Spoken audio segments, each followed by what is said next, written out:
Hey YouTube, welcome back. It's another Den Den Boys video. It's Garth. And Vaughn. Together we are the Den Den Boys, and today we are reviewing something that we've had our hands on for a little while, but we finally got a chance to play it, dude, and that is Terminator 2. Terminator 2D, No Fate. In all its glory. Yeah. Looking forward to playing this one. Have been for a while. As you'll see in this video, as we always do, we'll give you a bit of history about the game, the developers. We'll talk about how the game plays, so you can get an idea of what the game is, and then we'll talk about what we liked and didn't like about the game, or we improve. And then we'll tell you at the end of the video, should you go out and play Terminator 2D? Yeah? Yeah. All right, let's get into it. What do you know about the game, Yeah, dude? so it's, of course, from the Terminator 2 Judgment Day sort of franchise, early 90s, late 80s film franchise, which spawned numerous sequels, but T1 and T2 were kind of our favorites growing up. High watermark T2. Yeah, Probably. So, of course, there were Terminator 2 games, from that early 90s period, etc. And then obviously a big gap with no games. And then these guys, the Bitmap Bureau out of the UK, small team, who have made a sort of string of retro sort of pixel art sort of games. Yeah, this isn't the first rodeo. Yeah, we've played some of those other games too. And yeah, so 2025 sees them announce and release their Terminator 2 pixel art, 2D, run and gun sort of movie love letter. And the release date got sort of pushed back a couple of times. Here it did, yeah. And then it's finally, and thankfully physical copies, thank God. Yeah, because it's sort of something you always see. Yeah, other these developers days. might have just gone digital, but yeah, it's got both options. And yeah, it would just be released a couple of weeks ago. And yeah, at long last, we got our hands on this 2D. Oh, yeah, just sit and play with it, yeah. T2 brilliance. Yeah, cool. So there's a bit of history about the game. Let's talk about how it plays, dude. I mean, at the end of the day, what you see is what you get. It's a 2D action shmup. Running gunner. Yeah. Well, Platformer. Multiple genres, like we were sort of saying how if you just Some called it a vehicle running, sections. yeah, there's driving, there's strategy, there's stealth, there's platforming, there's run and gun, and motorbike evasion, kind of like stuff. So it really taps into a lot of genres. But yeah, run and gun is the one that I guess the springs to heart mind. of it's a run and gunner, yeah. But they kind of mix up the gameplay a little bit in that different characters have different abilities. So, the Terminator has like a beat 'em up stage. Yeah.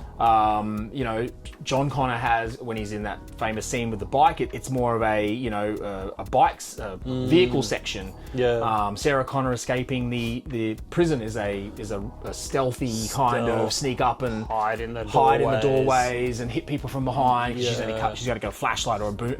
Does he have a like a police police baton thing. Yeah. So they try to mix it up depending on what the story And multiple timelines. Yeah, of they course, flip being between Terminator. time, future, and past. Yeah, jumps but around. it's very closely ties in with the Terminator 2 video. And sort of cut scenes, sort of pixel art in between levels to sort of flesh out the story.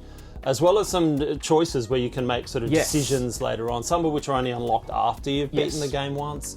And multiple difficulty settings. Multiple paths, multiple paths. And there's there's things like a boss rush mode. There's, like I said, multiple endings.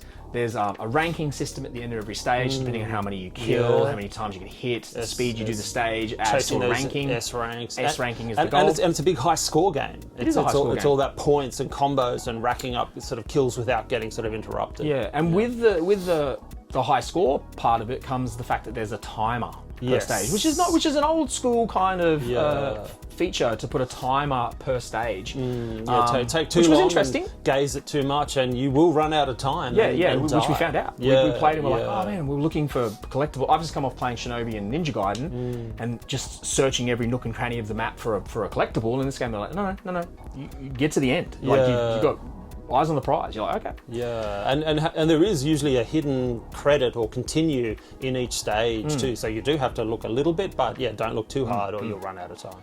But yeah, very well done and a great little tie-in with tons of Easter eggs to the original movie, which is really, really cool. Yeah. Apparently they couldn't get Arnie's likeness, That's the only one they couldn't earlier. get, But honestly, you don't miss it at all. It's pixel art anyway, so it's not like you're getting high-res close-ups. Yeah, no, totally. And Linda Hamilton's face, looks fine. Yeah, absolutely. Okay, so let's talk about, that's how it plays. Let's talk about what we liked and didn't like about the game, dude. What was something that stood out as a feature that you liked about the game? Yeah, look, the pixel art is brilliant. You know, these guys are specialists at 2D pixel art games, and they've put all their skills in and sort of, you know, creativity into this and nailed the look of the game. Agree. The soundtrack, rocking, you know, guitars, you know, fits it beautifully. I could listen to the soundtrack on its own, and definitely will. And yeah, generally, we were saying, like, up until for 99% of the game, quite fair, quite sort of checkpoints, health, you know, pickups. So, you know, it's sort of 99% of the game, almost no frustration, you know, like it's, the challenge is just right, and, you know, and you can ramp up the difficulty settings. But so that's a few things. How about you? Well, I think for me, the biggest thing that stood out was the variety. I kind of went into this not spoiling too much for myself. I just thought it was going to be, every stage was going to be a run and gunner. And the idea that you mix it up with, like we talked about, the different variations of gameplay elements, I thought that was really cool. You know, it was a way to mix up the genre, mix up the gameplay. So I enjoyed that part of it. Yeah, the levels never overstay their welcome. They're know, pretty tight. Yep. Yeah. I really enjoyed the boss battles, so I'm looking forward to the boss rush mode, which we haven't done yet. I think I spoke to you before, like I've just played Ninja Gaiden, and the stages were great, and then it was almost like getting slapped in the face with a Dark Souls boss. Some of the bosses are really, really hard. These were cool and also beatable. So I enjoyed the ability to just enjoy the game and not be smashed with boss difficulty. So that were two of the things that stood out for me. And then we talk about anything you didn't like, dude. Like, it was anything you're like, I wish they had it done. I think, like, we both agree that, like, there is a bit of a difficulty spike in the final stage, which is at odds with the rest of the game. Like, they sort of just thought, shit, people are going to knock this over too quickly because, you know, in theory it could be beaten in an hour, but in reality there's dozens of hours. You're having of so much gameplay. fun. You're going, oh, this is just an enjoyable experience. And it's like, what, hang on, what? Yeah, we were sort of, you know, we restarted, and rack up those credits, you know, just for the last level, you know, because that's where they start to sort of, the gloves are off and they will boot you out, you know, if you're not prepared. But look, you're scratching at things. I mean, it's a sort of a jack of all trades type of game, and maybe the risk of sort of having sort of 12 different genres in the one game, you know, could be sort of a bit dangerous for continuity. But having said that, honestly, I think they pulled it off. It's risky, but they pulled it off. Yeah, I agree. And scratching really defined dislikes. I agree. The only thing, and I think it's been leveled by a lot of people, is that it's a pretty short experience. I guess you're sort of just getting into it, and then it can be beaten in just over an hour. Like, it's not that long a game. So for that reason, I understand why they've added the choice system in some of the stages, but I guess I wouldn't mind that choice system being in the game the first time round. Like, just let me play it. Yeah, but there's obviously enough there to keep you... Obviously, the game's short, but there's enough other modes to keep you going. You know, the boss battle, the arcade mode, the difficulties. I mean, there's enough to keep you going. The price point of the game, you know, like a digital copy on the eShop, you can get for like $35. Yeah. You know, which is probably like the right price, yeah, a fair price for the content, what you're getting. A physical copy, you know, of the day one edition will run you closer to $100. Yeah, I paid over 90 for mine. Which is sort of... I don't know if that's justified for a cardboard box and a cloth map. I mean, give me a physical copy of that soundtrack, and I would pay $200 maybe not.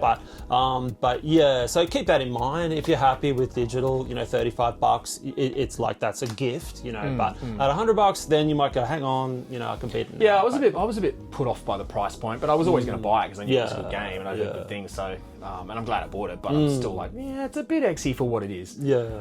Okay, so we talked about what we like and what we didn't like, talked about the pros and cons, talked about the gameplays. At the end of the day, we give you the recommendation, because I'm sure you take us, everything we say is gospel, right? The world's leading authority on gaming. If they said it's good, then it's good. Would you recommend that people run out and play Terminator 2? Yeah, look, for me, it's an easy recommend. If you grew up in the 80s, 90s, and you love the films, you know, this is if this came out when I was a teenager, you would lose Phenomenal. your mind over this game. So yeah, I think it's just worth it, depending on how much. You've got the option of spending $35 or $99. Read my mind. And but yeah, it's an easy recommend. I think it's a great game. They've done a good job. Yeah, I don't want to be on the fence. I guess maybe I'm suffering a little bit from the hype because I'd heard such amazing things about how great this game was. Does it do anything that other really good retro games or retro-inspired games have done that we have played recently? I think about the great retro-inspired games that we've played, like Iron Meat, for example, and Steel Assault. There's been some really good retro-inspired 2D shmup games out there, and I'm like, it's okay. Like it's okay. It's a jack of all. It's trying to do multiple genres. Yeah, like I definitely think you should play it, but is it a run out and like you must play it? Nah, not really. Not at $100. Not at $100 to buy it, and maybe just wait for it to go on sale or become part of the PlayStation thing, and you go, oh yeah, I never got to play that. Like I don't think it's a run out and have to play it. It's everyone. I mean, if you're not a Terminator fan, you could probably skip it. But if you are and you like, it's a weird one. games, It's like I really do think it's a good game, but also on the other hand, I don't think it's as amazing as everyone's kind of talked about. Yeah. I think it's just a good game. It's probably a solid 8 out of 10. I'm with you. I don't think it's a 7 out of 10. Like it's just a good, solid game, and it's enjoyable, and you'll play it through and you'll have fun with it, and you'll go, yep, that was fun, and you'll put it aside. I don't think it's going to get a game you're going to be thinking of in years to come and think, man, how good was Terminator? But maybe I just need to put some more time into it. I don't know. Maybe the hype's just too much for me, and I just went in with too much expectation. I'm not sure.